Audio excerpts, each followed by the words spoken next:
Hi అందరికీ welcome to కుష్మిత embroidery designs. ఇది వచ్చేసి ఫస్ట్ లైనింగ్ పార్ట్ కట్ చేసుకోవాలి మనం, వర్క్ బ్లౌజ్. తర్వాత వచ్చేసి మెయిన్ ఫ్యాబ్రిక్ ఏదైతే వర్క్ చేస్తుందో దాన్ని కట్ చేసుకోవాలి.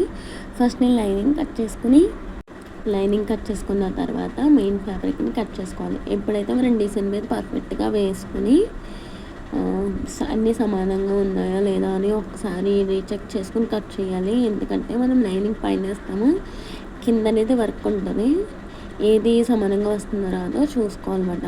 లేదంటే చూసుకోకపోతే ఒక్కొక్కసారి తొక్కుల కింద కట్ చేస్తే ముక్క అతుకులు పడిపోతుంది.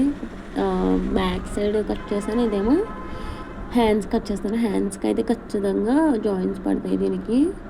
సో ఇది వచ్చేసి ఫ్రంట్ పార్ట్కి కూడా చూసారు కదా, చంక భాగము ఫ్రంట్ పార్ట్ పర్లేదు బాగానే వస్తుంది, కింద వచ్చేసి జాయింట్ పడిపోతుంది కదా. ఈ వీడియో నచ్చితే కనుక please to subscribe and like my channel.